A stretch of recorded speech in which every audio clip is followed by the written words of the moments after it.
बहुत स्वागत है आपका। मैं हूं आपके साथ नेहा दुबे। बात करेंगे मंकी पॉक्स की। कोरोना के बाद अब मंकी पॉक्स को लेकर भारतीय वैज्ञानिकों को बड़ी कामयाबी मिली है। पुणे स्थित नेशनल इंस्टीट्यूट ऑफ वायरोलॉजी की एक टीम ने मंकी पॉक्स वायरस को संक्रमित मरीज से जांच के लिए गए सैंपल से अलग कर दिया है। आपको बता दें कि जिंदा वायरस निकालने के लिए वैज्ञानिकों की एक टीम गठित की गई थी, जो कि 14 जुलाई से दिन रात लैब में वायरस को ढूंढने में लगी हुई थी। 11 दिन बाद एनआईवी ने इसकी आधिकारिक पुष्टि करते हुए कहा है कि मंकी पॉक्स वायरस को एक मरीज के सैंपल से आइसोलेट करने में टीम को कामयाबी मिली है। इसका मतलब ये है कि अब इस वायरस की मदद से वैज्ञानिक जल्द ही संक्रमण की पहचान करने वाली जांच किट की खोज कर सकेंगे। बताया भी जा रहा है कि साथ ही जीवित वायरस को सीरियाई चूहों में इस्तेमाल कर इसकी गंभीरता और उपचार के बारे में अहम जानकारियां भी निकाल पाएंगे। इसके अलावा मंकी पॉक्स रोधी टीके की खोज भी कर सकते हैं। बताया भी जा रहा है कि वैज्ञानिकों ने इसे भारत के लिए ऐतिहासिक और चलिए इस विषय पे आज हम तफसील से चर्चा करेंगे। खास मेहमान हमारे साथ मौजूद हैं, उनसे आपका परिचय करा देते हैं। इस वक्त हमारे साथ डॉक्टर नरेश चावला जी हैं, नेशनल ज्वाइंट सेक्रेटरी हैं, वाइस प्रेसिडेंट और डीएमसी के। बहुत स्वागत है सर आपका। और डॉक्टर आर.के. तुली जी हमारे साथ जुड़ गए हैं, जो कि सोहम संपूर्ण चिकित्सा के डॉक्टर है। बहुत स्वागत है सर आपका भी। डॉक्टर नरेश चावला, इस खास कार्यक्रम की शुरुआत सर आपके साथ करते हैं। वैज्ञानिकों के लिए ये कितनी बड़ी उपलब्धि कही जा सकती है और देश के लिए कितनी बड़ी उपलब्धि है, जिस तरह से कोरोना वायरस के बाद अब मंकी पॉक्स पर जो वैज्ञानिकों की टीम काम कर रही थी, उन्होंने जो कामयाबी हासिल की है? नेहा, इसमें कोई शक नहीं है कि India has taken a lead because monkey pox की और जो स्मॉल पॉक्स की वैक्सीन हम यूज करते थे आज से तकरीबन ऑलमोस्ट 50 साल पहले, वो बंद कर दी गई थी। तो सारी दुनिया, practically every Indian, everybody on earth is liable, susceptible, किसी को कुछ भी हो सकता है। तो अगर पूना इंस्टीट्यूट ऑफ वायरोलॉजी ने ये इसको आइसोलेट किया है, although it is the beginning, it is only the beginning. Virus का आइसोलेट होना इज द बिगिनिंग। इसके लिए इसकी अंडरस्टैंडिंग करना प्लस इसके लिए वैक्सीन तैयार करना, वो कुछ बात की चीजें हैं। क्योंकि अभी मंकी पॉक्स इंडिया में अभी बहुत ज्यादा नहीं फैला है, हालांकि डर जरूर है। हार्डली 4-5 केसेस 3 केरला में है, एक दिल्ली में है, एक आधा हरियाणा में कहा जा रहा है। तो it is the beginning of it. तो आने वाले कुछ हफ्ते और महीने बताएंगे कि इस रिसर्च को कैसे हम इस्तेमाल करके हमें वैक्सीन डेवलप करने की जरूरत है। बिकॉज डोंट माइंड कि जो कोरोना का एक्सटेंट बहुत ज्यादा था, corona was a pandemic right from the beginning. तो उसके लिए the motivation for preparing A vaccine और उस हिसाब से फंड्स वगैरह क्रिएट करना रादर थोड़ा सा मोटिवेटिंग भी था और आसान भी था। उसका the same cannot be said about monkey pox. तो क्योंकि मंकी पॉक्स का जो ज्यादातर केसेस हैं वो वेस्टर्न यूरोप में ज्यादा है, इवन अफ्रीका वगैरह में भी ज्यादा नहीं है। तो I think in the weeks to come, अगर हमें लगेगा देश की जो सरकार है वो एक फैसला करेगी यस कि हमें वैक्सीन डेवलप करने की जरूरत है, तो उस हिसाब से फैसला किया जाना चाहिए। तो I think the few next weeks will be important to watch कि मंकी पेस्ट के केसेस देश में बढ़ते हैं कि नहीं बढ़ते। क्योंकि हमारे देश में 4th वेव ऑफ कोरोना भी आजू बाजू चल रही है, तो अटेंशन डिवाइडेड हो जाती है कि इस पे ज्यादा ध्यान दिया जाए या उस पे ज्यादा ध्यान दिया जाए। तो I would say the next few weeks will be important कि विच वे हमारा ध्यान ज्यादा दिया जाए। बिल्कुल। डॉक्टर नरेश बने रहिए हमारे साथ। डॉक्टर तुली भी हमारे साथ जुड़े हुए हैं। डॉक्टर तुली, बहुत स्वागत है आपका। और सर, सवाल यही कि मंकी पॉक्स वायरस को एक मरीज के सैंपल से आइसोलेट करने में टीम को बड़ी कामयाबी मिली है। आप इसे कितनी बड़ी कामयाबी देखते हैं? और सबसे बड़ी बात ये भी है, जिस बात का जिक्र अभी डॉक्टर नरेश कर रहे थे, अगला कदम क्या होगा? वैक्सीन इसकी बन पाएगी, नहीं बन पाएगी, कैसे बन पाएगी, इसकी किट तैयार हो पाएगी या नहीं, ये भी एक कहीं ना कहीं अहम सवाल बन जाते हैं। ये कामयाबी कितनी बड़ी है और अगला कदम अब वैज्ञानिकों का क्या होना चाहिए? सर, डॉक्टर नरेश चावला पहले ही कह चुके हैं कि ये एक बहुत बड़ी उपलब्धि है और हमारे देश में इस वायरस को नेशनल इंस्टीट्यूट ऑफ वायरोलॉजी ने इसके बारे में पूरी जानकारी कर ली है और उसी के आधार के ऊपर डायग्नोसिस भी एस्टैब्लिश हो चुकी है। पहले केरला में 2 पेशेंट आए, अभी दिल्ली में भी 2 पेशेंट डिटेक्ट हो गए हैं। हालांकि सेकंड केस अभी कंफर्म नहीं हुआ है, पर ये एक शुरुआत है। ये एक आने वाले समय में एक खतरे की घंटी हो सकती है। तो आज हम इस समस्या को हल करने के लिए सतर्क हो गए हैं। यही इसमें बहुत बड़ी उपलब्धि है। हाँ, दूसरी बात कि एक तरफ पिछले कुछ दिनों से कोरोना के केसेस में भी बढ़त आ रही है, तो हमें बहुत सतर्क रहना चाहिए। और आज तो ये भी बल्कि पाया जा रहा है कि जिन लोगों ने अमेरिका के राष्ट्रपति जिन्होंने की 4 डोज कोरोना के खिलाफ ले ली, उसके बाद उनको संक्रमण पॉजिटिव हो गया। तो बहुत सारे लोगों में और इसकी मंकी पॉक्स की भी आने वाले समय में हम सक्षम हैं इसकी वैक्सीन इत्यादि बनाने में, पर अभी थोड़ी धैर्य की जरूरत है। जैसे जरूरत अगर सामने आती है तो हम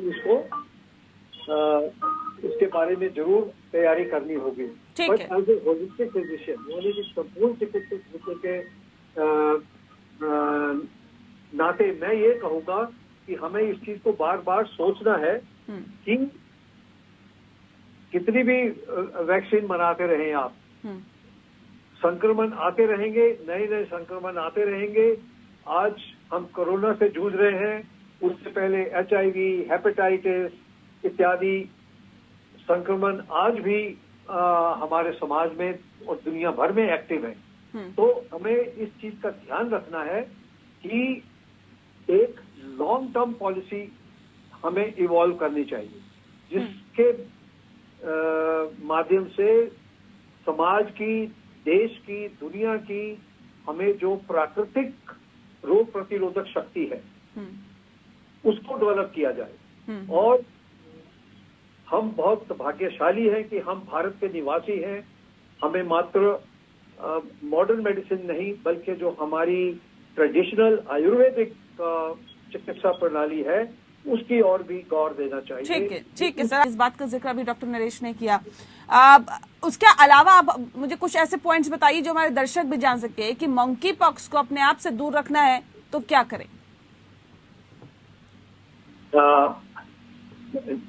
डॉक्टर नरेश चावला ने बहुत अच्छे से विस्तार में इसके सभी जो बचाव के साधन हैं उसके बारे में आपको बताया। उन्होंने ये भी बताया कि इसकी वैक्सीन मंकी पॉक्स की अभी तो उसको बनाने की उसकी नौबत सोच तो नहीं आई है, मगर अगर आने वाले समय में इसकी जरूरत पड़ती है तो वो भी हो जाएगा। परंतु एज ए होलिस्टिक चिकित्सक मैं इसकी आपको एक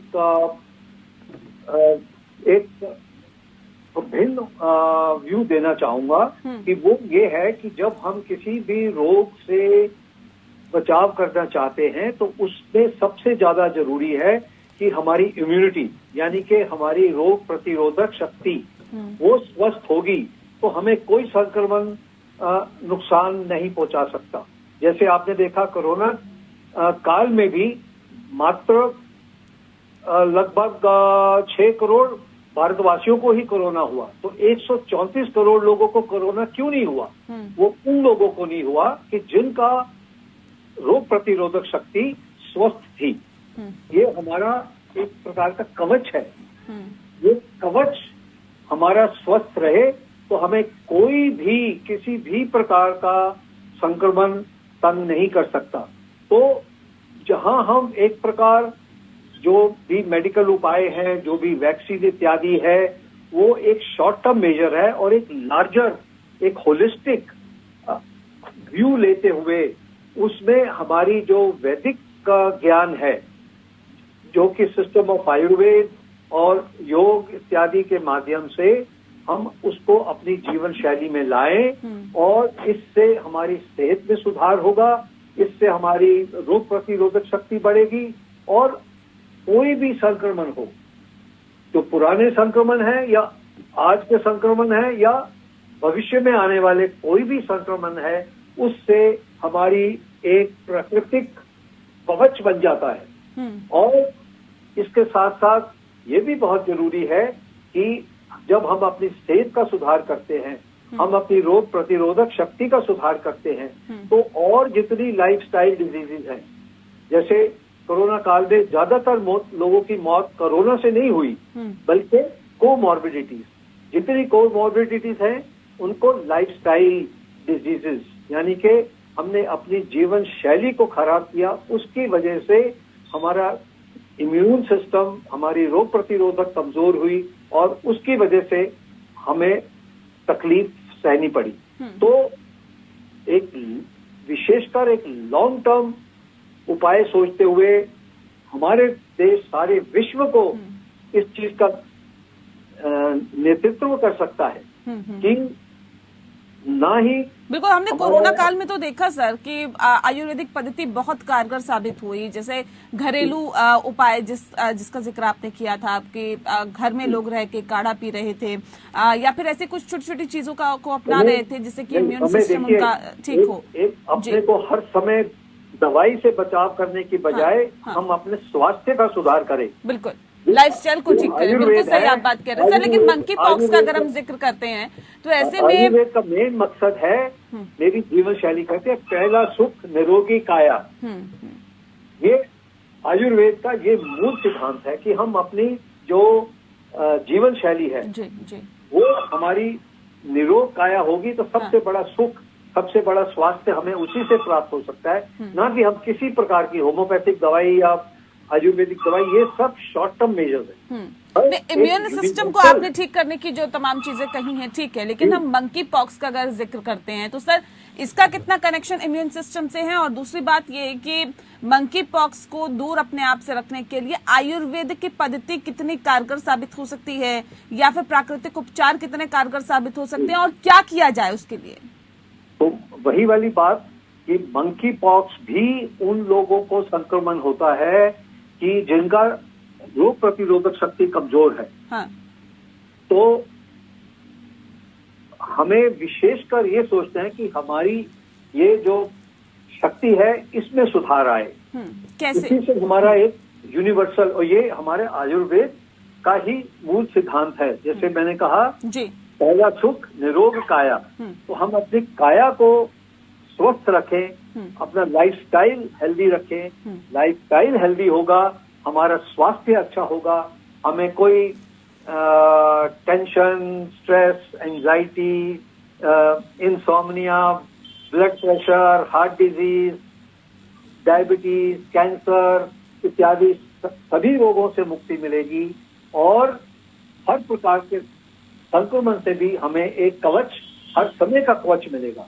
जैसे मैंने कहा कि वायरसेस तो हमारे हवा में मंडरा रहे हैं, तो परंतु जिन लोगों की जीवन शैली कमजोर है, हाँ, वही इस संक्रमण से पीड़ित होते हैं। बिल्कुल, तो वही वो संक्रमण ले लेते हैं। बहुत शुक्रिया सर आप दोनों मेहमानों का, मेरे पास वक्त की कमी है। बहुत शुक्रिया तफसील से चर्चा करने के लिए। और जाहिर तौर पे ये कहा जा सकता है कि जीवन शैली को तो ठीक करने की जरूरत ही है, साथ ही साथ आप ऐसी चीजों को अपनाएं अपने जीवन में जो कि आपके इम्यून सिस्टम को बढ़ाए, बेहतर करें। खास कार्यक्रम में इतना ही। नमस्कार।